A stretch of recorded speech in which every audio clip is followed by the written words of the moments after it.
ऐसा नहीं है कि भारत और चीन के सैनिकों के बीच कुछ असामान्य है इस तरह का टकराव होना, खासकर अरुणाचल प्रदेश के इलाके में जहां पर चीन हमेशा अपनी निगाहें टिकाकर रखता है। और यांगत्से का वो इलाका जहां पर 9 दिसंबर को यह घटना हुई थी, इससे पहले भी इस तरह की चीजें यहां पर हो चुकी हैं, क्योंकि भारत यहां पर अपने आप को मजबूत कर रहा है, सशक्त कर रहा है, और इन सारी चीजों के बीच चीन ये कोशिश में लगा रहता है कि किसी तरीके से वो थोड़ा थोड़ा एक एक कदम आगे बढ़कर यहां पर कुछ कामयाबी हासिल कर सके, कुछ जमीन वो यहां पर हासिल कर सके। पर उसके लिए यह संभव नहीं हो पा रहा है, क्योंकि भारतीय सैनिक यहां पर पूरी तरीके से सतर्क रहते हैं। यहां पर भारतीय सेना ने मॉडल पोस्ट्स के निर्माण की शुरुआत भी कर दी है और अपने आधुनिक तोपखाने के साथ हमेशा तत्पर है, हमेशा तैनात है।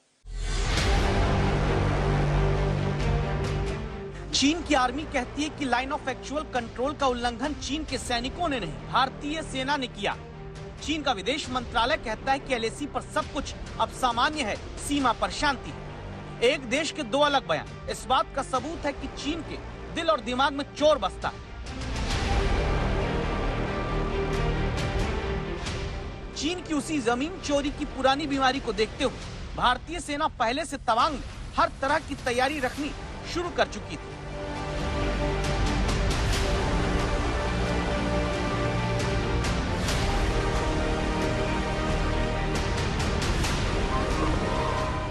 जिसके दम पर भारतीय सेना ने 9 दिसंबर हो या साल की कोई भी तारीख, चीन को हर वक्त जवाब देने का दम रखा है। इस प्रकार की कठिन जगह पे जहाँ पे टेम्परेचर -30 डिग्री तक गिर जाता है और बर्फ से हमारी पोस्ट जो है कट ऑफ हो जाती हैं और सांस लेने में काफ़ी तकलीफ होती है। घर परिवार से बहुत दूर मगर दुश्मन के बिल्कुल पास, ये सब जो है एक इंडियन आर्मी के जवान का एक आम रूटीन है। बट एक इंडियन आर्मी का जो जवान है उसका जो जोश और उसकी जो काबिलियत है वो इन सभी चुनौतियों को बड़ा ही छोटा कर देती है और ऐसी ऊंचाइयों पे भी वो अपना टास्क आराम से पूरा कर पाता है। कैसे, क्या है इसके पीछे? आज जिस प्रकार से हमारा देश आगे बढ़ रहा है उसी तेजी से इंडियन आर्मी भी हमें सभी प्रकार की सुविधाएं उपलब्ध करा रही है, इतनी फॉरवर्ड पोस्ट पे भी। आज हमारे पास बेहतरीन हथियार, equipment, clothing, medical facilities, communication, accommodation और सभी प्रकार की वर्ल्ड क्लास सुविधाएं जो है हमारे को यहाँ प्रोवाइड करवाई जा रही हैं। पर तभी मैं यही समझता हूँ कि इन सबसे भी बड़ी जो हमारी ताकत है वो है हमारा देशवासियों पर का अपनी इंडियन आर्मी पे अटूट भरोसा, अटूट विश्वास। एक एक करके देखिए, तब आप समझेंगे कि आखिर क्यों तवांग में भारतीय सेना की बढ़ती तैयारियों को देखकर चीन को चिंता होती है। क्योंकि तवांग के इस इलाके में सिर्फ दुश्मन चीन ही नहीं है, वो मौसम भी कई बार बनता है जहां ज्यादातर वक्त बर्फ रहती है, कोहरा घना होता है, टेम्परेचर माइनस में। लेकिन दावा की मौसम को हराकर दुश्मन पर नजर रखने के लिए मॉडर्न पोस्ट पर अत्याधुनिक उपकरणों से भारतीय सेना लैस रहती है। हम आमतौर पर अगर जैसे अभी का वेदर देख लें तो उस वेदर में किस तरह की चुनौतियां रहती हैं, क्योंकि ये तो ऐसा इलाका है जहां कभी बर्फ पड़ जाए, बारिश हो जाए, हमेशा आप लोगों के सामने बहुत ज्यादा चैलेंजेस। सर्विलेंस जो है मैडम एक बहुत बड़ी चुनौती है, ठीक है। इसको हमारे 24 आवर्स जो है हमारे दुश्मन के ऊपर जो है निगरानी रखनी पड़ती है। इस मुद्दे को पूरा करने के लिए इस मौसम में इक्विपमेंट की सर्विसेबिलिटी और उसका मेंटेनेंस, इसको निहायत ही जरूरत है। इसके अलावा इसमें सर्विलांस का इक्विपमेंट जो भी ओपन स्पेस में रखा हुआ है उसके ऊपर काम करना जो है बहुत ही मुश्किल टास्क है। जैसे हम अगर बाहर भी देख लें तो कुछ दिख ही नहीं रहा है यहाँ पर। अगर हम कुछ भी कहीं भी आप निगाहें दौड़ाने की कोशिश कीजिए, ऐसा लगता है जैसे कि बादलों ने आपको कवर कर लिया है यहाँ पर उपकरण क्या हमारे बेहतर हो रहे हैं सालों के साथ? और बेहतर उपकरण अब हम यूज करते हैं। अभी जो हमारे पास सर्विलेंस जो हमारे पास इक्विपमेंट है वो नाइट में भी और जो बेड जो वेदर है उसके ऊपर जो है उसके अंदर भी काम करने के में जो है कैपेबल है मैडम, ठीक है। ये इक्विपमेंट जो है हम 24 घंटा जो है ये चाहे फॉग हो चाहे जैसे नाइट है ये बारिश के मौसम में भी हमारा इक्विपमेंट देखने में कैपेबल है।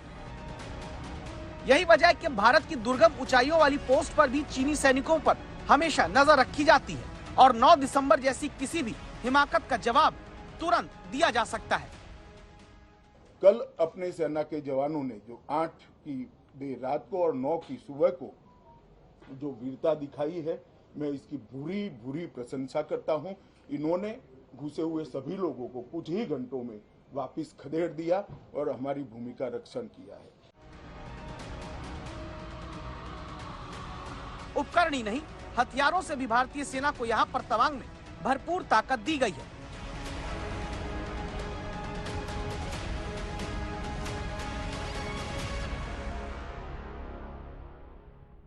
सैनिकों का साहस रहता है। चीन की चुनौती का जवाब देने के लिए मेड इन इंडिया हथियार रहते हैं, लेकिन चैलेंज फिर भी कम नहीं होते।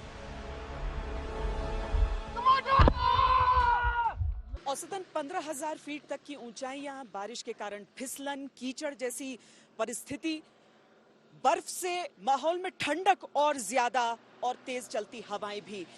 ऐसे में ये जो इंडियन फील्ड आर्टिलरी गन्स हैं, उन्हें इस तरह के इलाकों में डिप्लॉय किया जाता है। बहुत सारे फायदे हैं इनके, मसलन ये कि पहाड़ी के बेहद नजदीक किस तरीके से ये 70 डिग्री के एंगल तक मुड़कर निशाना साध सकती हैं।